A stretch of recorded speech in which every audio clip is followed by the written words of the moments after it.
Assalamualaikum warahmatullahi wabarakatuh, sobat-sobatku sekalian. Selamat bergabung kembali dengan saya di channel ini. Semoga kita semua senantiasa diberikan kesehatan dan kekuatan oleh Allah Subhanahu wa Ta'ala. Amin ya Rabbal 'Alamin.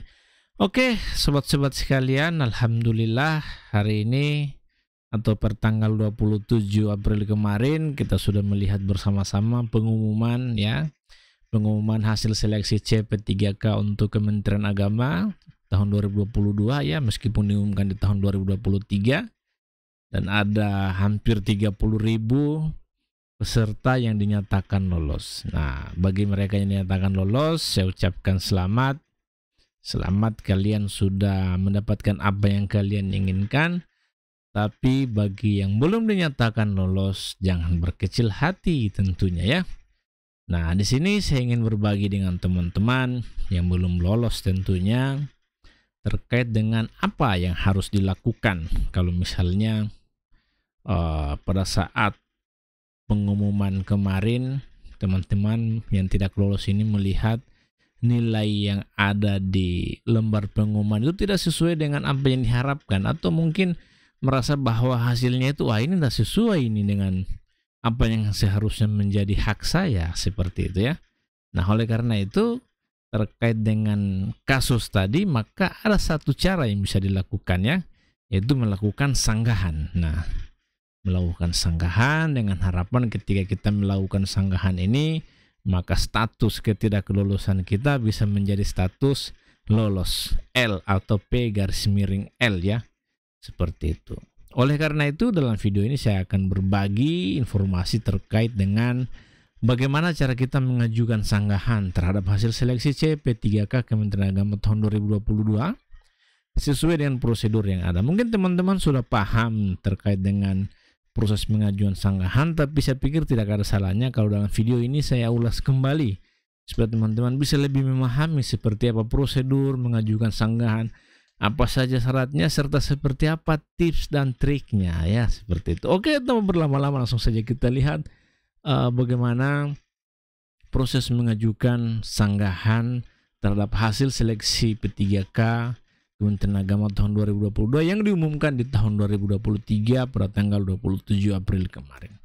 Nah, sebelum itu tentu kita harus memahami dulu seperti apa atau apa itu pengajuan sanggahan atau apa itu sanggahan. Nah, jadi apabila setelah dilakukan pengumuman seleksi terhadap pelamar yang keberatan terhadap hasil keputusan instansi, maka pelamar dapat mengajukan sanggahan paling lama 3 hari kalender setelah pengumuman hasil seleksi atau sesuai dengan masa sanggah yang telah ditetapkan. Jadi kalau teman-teman tidak puas dengan hasil yang telah diumumkan, maka teman-teman bisa melakukan sanggahan. Sanggahan itu dilakukan sesuai dengan masa sanggah yang telah ditetapkan. Terkait dengan seleksi CP3K Kementerian Agama tahun 2022 ya, yang pengumumannya diumumkan pada tahun 2023 ini, per 27 April kemarin, itu masa sanggahnya mulai tanggal 28 sampai dengan 30 April 2023. Nah, kemudian masa sanggah itu sendiri adalah waktu pengajuan sanggah yang diberikan kepada pelamar untuk melakukan sanggahan terhadap pengumuman hasil seleksi, baik itu seleksi administrasi ataupun seleksi hasil kompetensi teknis atau hasil final seleksi CP3K. Dan waktu tanggapan sanggah oleh instansi untuk memverifikasi kembali kesesuaian persyaratan umum dan khusus yang ditetapkan instansi dan dokumen persyaratan yang diajukan pelamar sampai dengan penetapan keputusan sanggah. Itu yang dimaksud dengan sanggahan ya. Jadi perhatikan baik-baik masa sanggahnya mulai hari ini ya, tanggal 28 sampai dengan tanggal 30. Jangan sampai lewat ya. Nah, setelah itu ada syarat pengajuan sanggahan. Ya, apa saja syaratnya?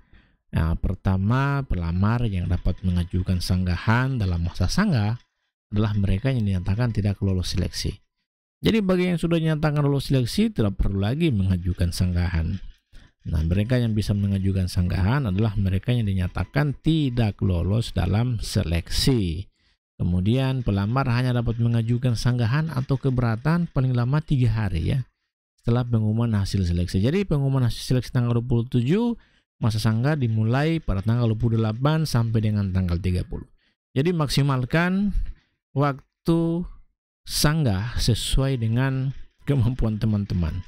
Artinya ketika waktu sanggah ini mulai dibuka, maka langsung teman-teman melakukan sanggahan di situ. Jangan sampai lewat.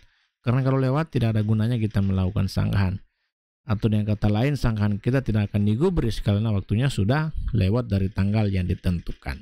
Nah, adapun sanggahan atau keberatan yang dapat diterima panitia seleksi adalah kesalahan yang bukan berasal dari pelamar. Ini yang perlu kita garis bawahi. Jadi kalau misalnya teman-teman merasa bahwa nilai gue tidak sesuai, harusnya saya yang lolos, kenapa temanku yang lolos?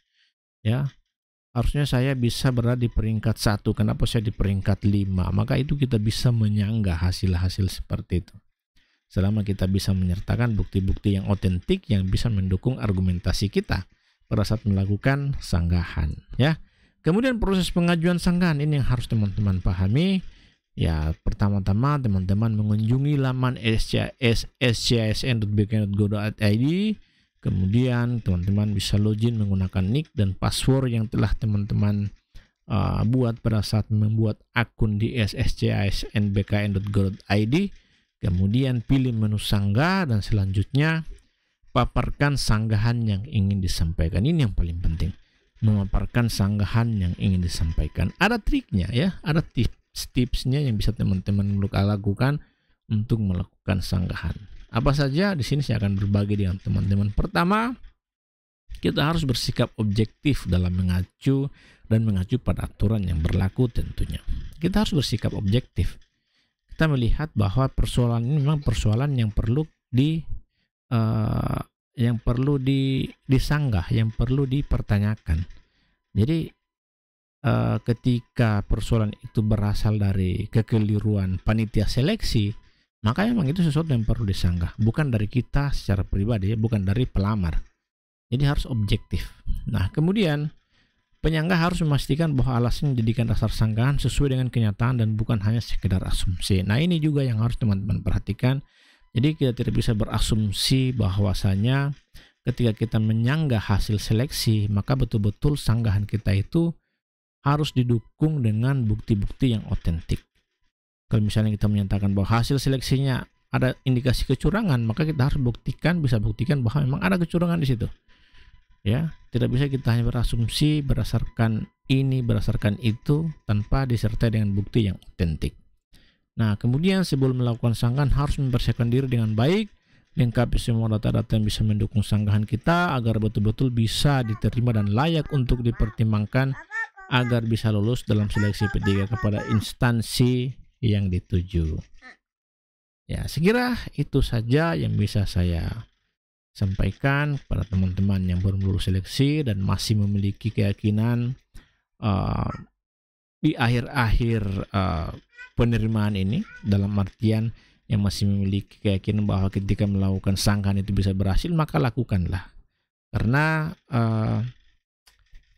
pada akhirnya yang menentukan itu adalah yang di atas ya. Maka dari itu jangan lupa berdoa dan serahkan semuanya kepada Allah Subhanahu wa taala. Kalau memang kita merasa ada kecurangan di sana, maka sanggahlah ya, yang menyertakan bukti-bukti yang otentik.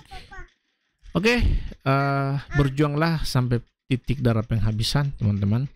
Jikalau hasilnya tidak sesuai dengan apa yang diharapkan, maka terimalah itu dengan lapang dada. Paling tidak kita sudah mencoba melakukan yang terbaik. Oke, saya kira itu saja yang bisa saya sampaikan. Mudah-mudahan bermanfaat. Bagi yang belum lulus, jangan berkecil hati, tetap berjuang.